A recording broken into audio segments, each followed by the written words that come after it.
Hello दोस्तों, मेरा नाम है राहुल कुमार। आप देख रहे हैं एग्जाम वॉरियर। इससे पहले क्लास में हम लोग वैदिक सभ्यता शुरू कर दिए थे। वैदिक काल शुरू कर दिए थे। वैदिक काल में हम लोग परिचय देख लिए थे। वैदिक काल में हम लोग क्या देख लिए थे? परिचय देख लिए थे। आज हम लोग सामाजिक जीवन देखेंगे, वैदिक काल का सामाजिक जीवन।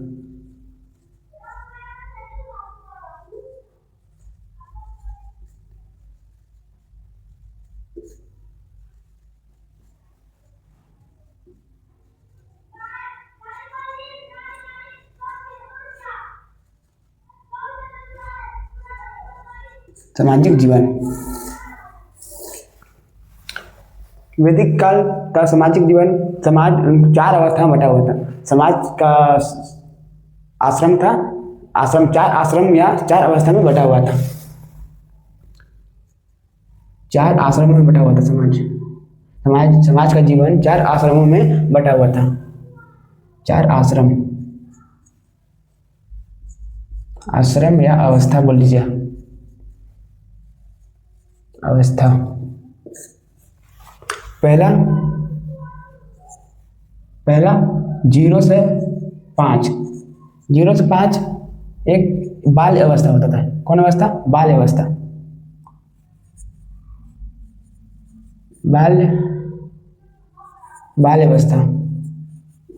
बाल्य अवस्था इसी को शिशु अवस्था बोलते हैं। कि इसके बाद जो चार आश्रम की शुरुआत हुई।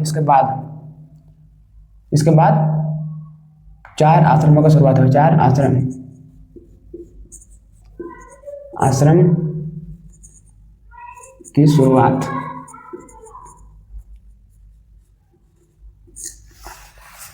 सबसे पहला आश्रम था इसमें। पहला आश्रम था ब्रह्मचर्य।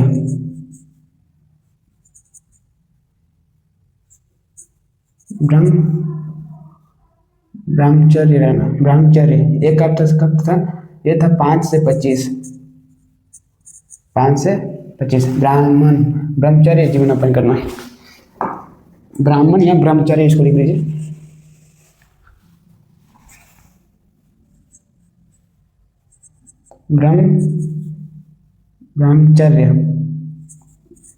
ब्रह्मचर्य ये था आपका 5 से 25 वर्ष। 5 से 25 वर्ष। इसमें कहा गया था कि 5 से 25 वर्ष तक क्या करेंगे? लोग ब्रह्मचर्य बनकर रहेंगे। विद्यार्थी, मतलब इसमें विद्यार्थी का जीवन था। इसमें क्या आते थे? विद्यार्थी आते थे। विद्यार्थी आते थे। यह विद्यार्थी जंगल में बैठकर गुरु से शिक्षा लेते थे। जंगल में बैठकर गुरु से शिक्षा लेते थे और वहीं रहते थे। विद्यार्थी आते थे।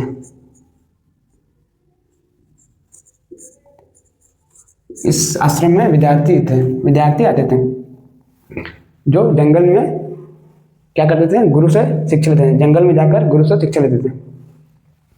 फिर इसके बाद गृहस्थ।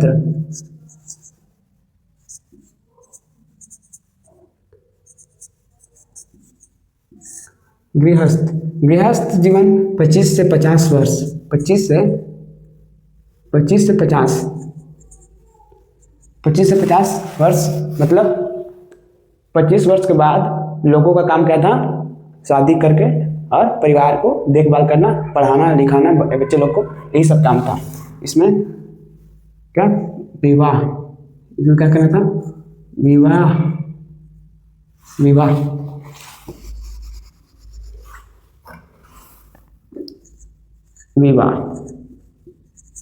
विवाह और पारिवारिक कार्य।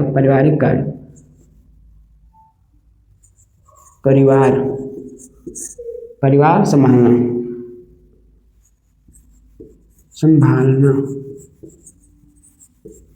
विवाह करना और परिवार को संभालना। फिर इसके बाद वानप्रस्थ। इसमें 50 से 75 वर्ष। 50 से 75 वर्ष तक क्या करते थे, गृहस्थ क्या करते थे, दूर हो जाते थे, जो थे दूर होते जाते थे। 50 वर्ष के बाद क्या करते थे, वानप्रस्थ होता था, मतलब गृहस्थ जीवन को त्याग देते थे और सामाजिक कार्यक्रम, सामाजिक व्यवस्था को अपनाते थे या दायित्व को अपनाते थे, सामाजिक व्यवस्था या दायित्व को अपनाते थे। फिर चौथा है सन्यासी। सन्यासी सन्यासी या ये 75 के बाद कहा जाते थे, 75 वर्ष के बाद क्या करते थे ये, 75 वर्ष के बाद क्या करते थे ये सन्यासी, मतलब कि सन्यासी मतलब इधर उधर सन्यासी ले लेते थे, है ना, भिक्षा मांगते थे, जंगल में भिक्षा मांगते थे, सन्यासी ले लेते थे, सन्यास बन जाते थे, मोक्ष प्राप्त करने के लिए सन्यासी ले लेते थे। फिर आपको इसके बाद कोई स्क्रीनशॉट ले लीजिए, आशा करते हैं आप स्क्रीनशॉट ले लिए होंगे।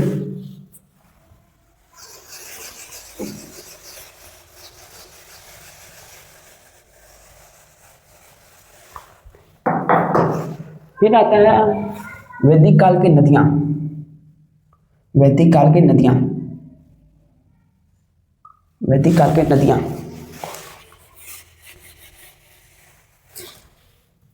वैदिक काल की नदियां वैदिक काल के प्रमुख नदियां।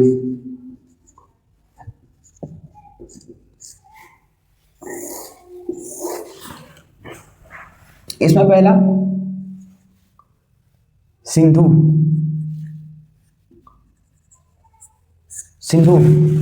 जो जिसका वर्तमान नाम क्या है, ये प्राचीन नाम लिख लीजिए, ये प्राचीन नाम है ना, उस समय का प्राचीन नाम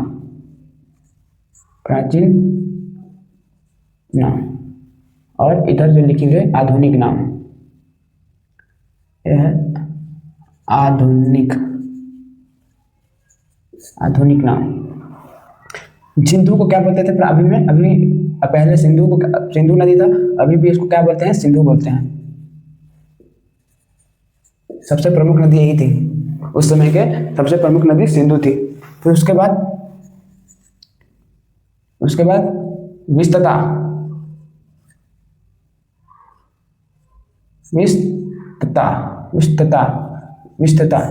विस्तता को झेलम, अभी क्या नाम है इसका, झेलम जो अभी नदी है उसको प्राचीन नाम क्या है, विस्तता।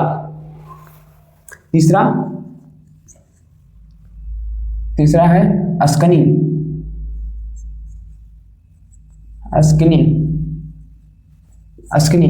इसका वर्तमान नाम क्या है, चिनाब। चौथा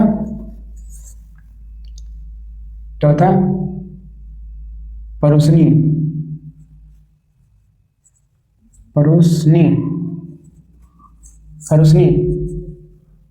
नाम है, परुसनी। अभी का वर्तमान नाम रावी।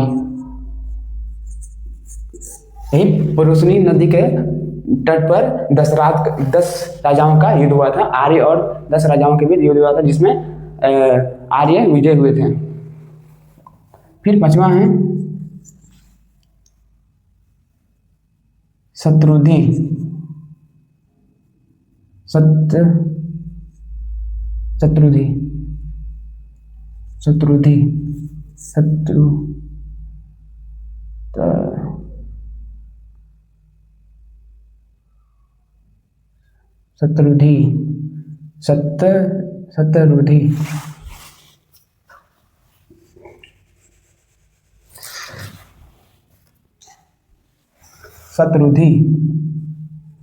शत्रुधि, जिसका वर्तमान नाम क्या है, सतलज।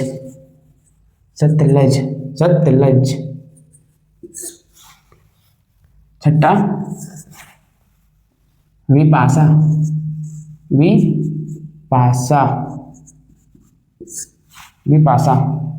विपाशा का भी क्या नाम है, व्यास।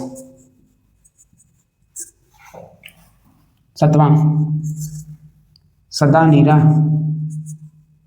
सदा नीरा, जिसका वर्तमान क्या नाम है?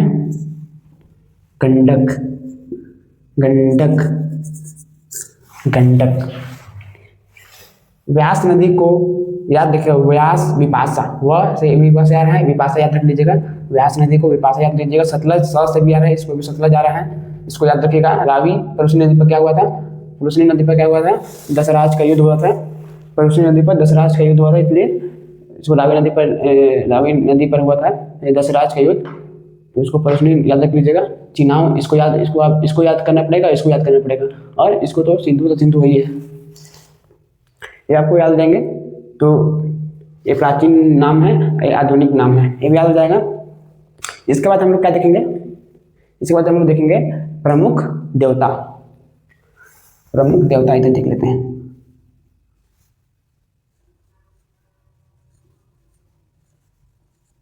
प्रमुख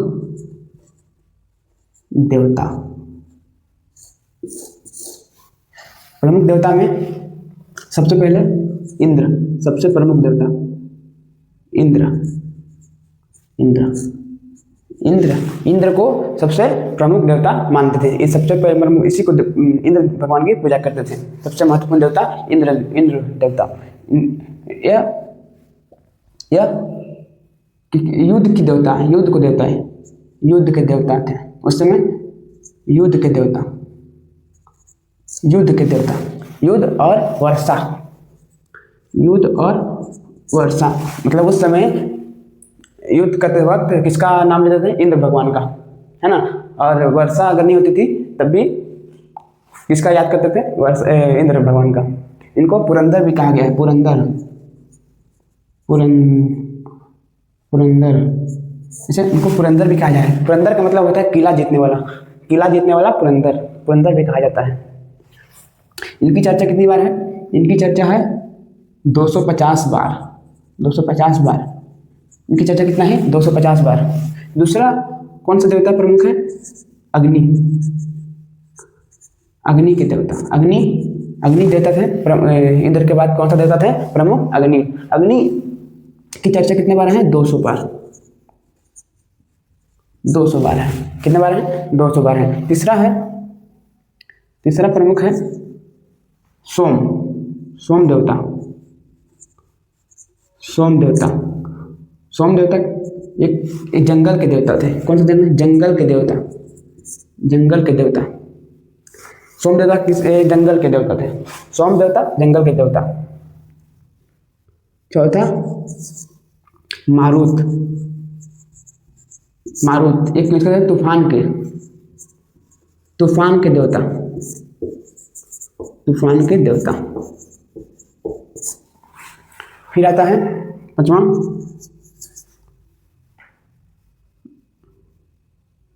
रुद्र,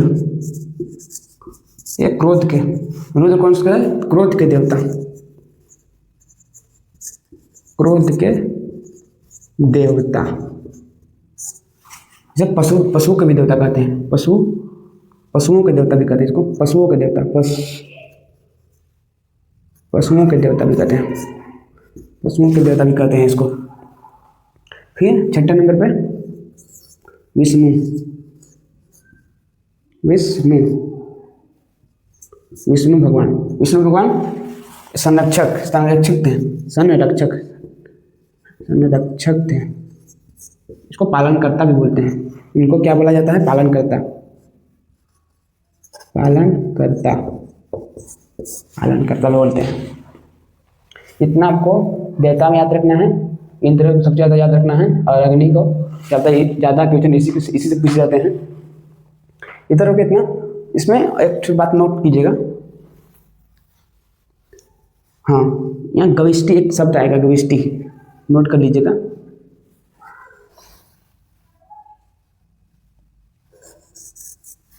गविष्टि, गविष्टि, गविष्टि का क्या मतलब होता है? गविष्टि का मतलब होता है, गविष्टि का मतलब होता है गाय के लिए किया गया युद्ध। मतलब उस समय जब गाय भूल जाता था तो उसका खोजने का काम किसका था? राजा को था। खोजने का काम राजा को था।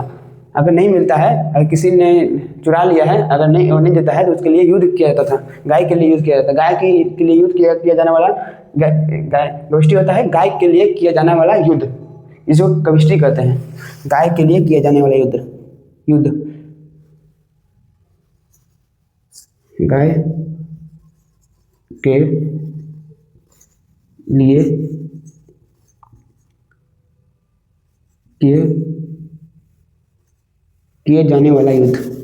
किए जाने वाला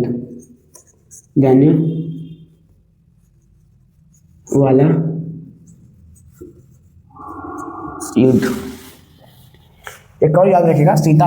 एक और पूछता है, नोट कर लीजिएगा। सीता भूमि। सीता किसको कहते थे?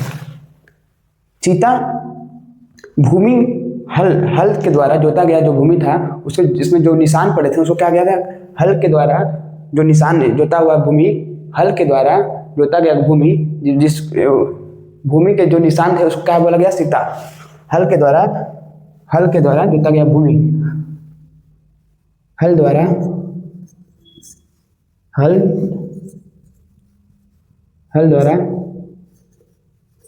जोती गई भूमि के निशान को क्या कहा गया? भूमि के निशान को सीता भूमि कहा गया। सीता भूमि। इतना आप स्क्रीनशॉट ले लीजिए। आशा करता हूँ स्क्रीनशॉट ले लिए होंगे।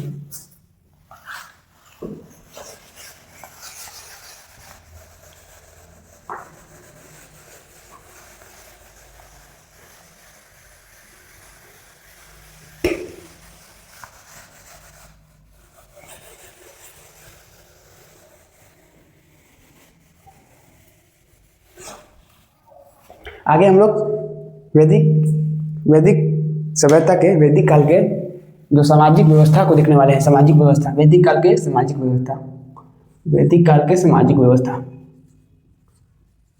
वैदिक काल के सामाजिक व्यवस्था, काल के सामाजिक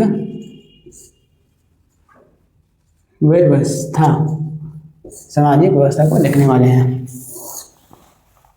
इसमें सामाजिक व्यवस्था को देखने वाले हैं। तो इस समय सबसे बड़ा पद किसका होता था? राजा का होता था। सबसे बड़ा पद राजा का, पॉइंट करते जाइएगा। इस समय सबसे बड़ा पद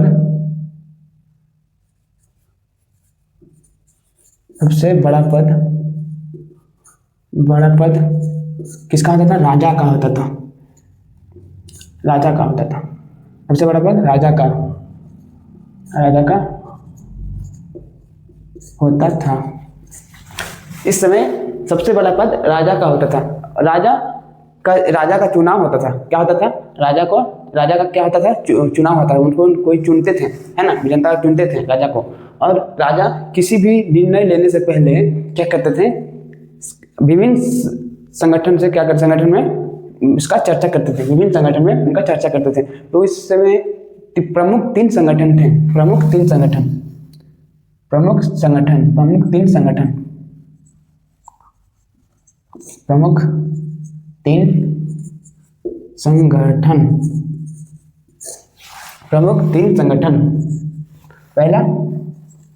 पहला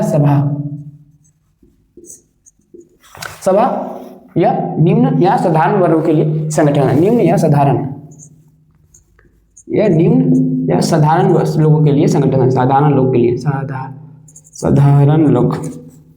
लोगों का संगठन, निम्न या साधारण लोगों का संगठन था। दूसरा समिति या उच्च वर्ग के लोगों का संगठन। उच्च वर्ग के लोगों का क्या था? संगठन था।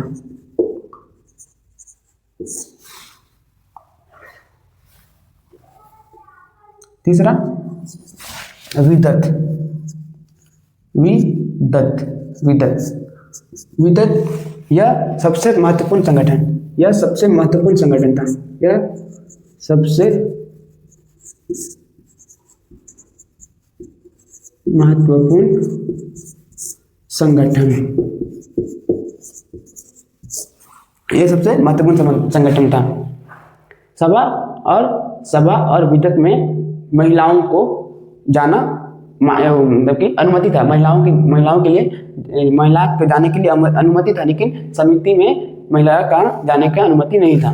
मतलब सभा और समिति में महिलाओं को जाने का अनुमति दिया गया था, लेकिन सभा और विदत में महिलाओं को जाने के लिए अनुमति दिया गया था, लेकिन समिति में नहीं दिया गया था। बस सभा और विदत में दिया गया था, समिति संगठन में महिलाओं को जाने का अनुमति नहीं था। इस समय अब इसमें जो सबसे छोटा इकाई था जन, है ना, समाज का सबसे छोटा इकाई क्या था? गांव। समाज का सबसे छोटा इकाई गांव था। इस समय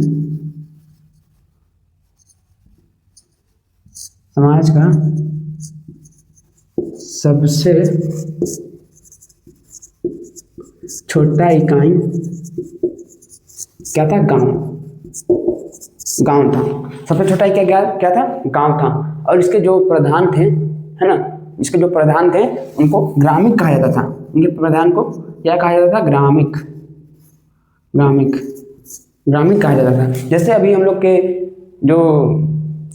गांव में, है ना, गांव के जो प्रधान को हम लोग क्या बोलते हैं अभी हम लोग मुखिया बोलते हैं। उसी प्रकार उस समय गांव के जो प्रधान थे उनको क्या कहा जाता था? ग्रामीण कहा जाता था। इसमें सबसे बड़ा इकाई, समाज का सबसे बड़ा इकाई क्या था? बड़ा इकाई जन था। बड़ा इकाई जन था। इसके जो वो थे जन था, इनके मालिक को क्या कहा जाता था? इनके प्रधान को, मालिक या प्रधान को राजन कहा जाता था। राजन। इनके जो मालिक थे या प्रधान थे इनको क्या कहा जाता था? राजन कहा जाता था। ये तो हो गए। और इसमें अब फिर क्या देखना है हम लोग को? मृतभांड देखना है। मृतभांड। तो हम लोग आगे क्या देखना है? मृतभांड। उस समय 4 प्रकार के मृतभांड हुआ करते थे। 4 प्रकार के मृतभांड।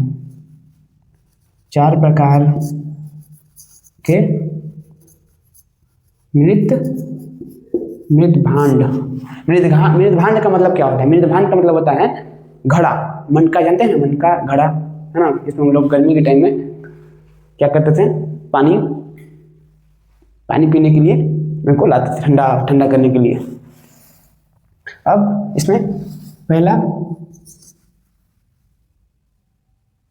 चित्रित धूसर मृतभांड था।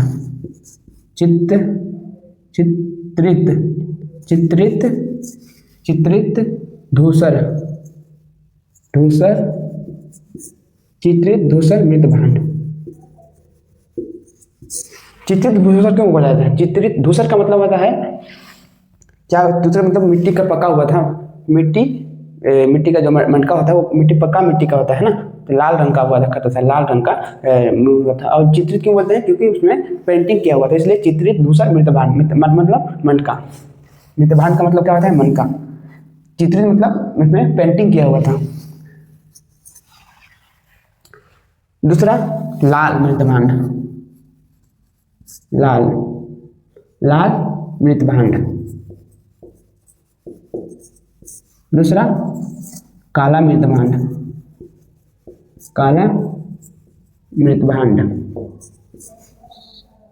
चौथा मिश्रित मृतभांड।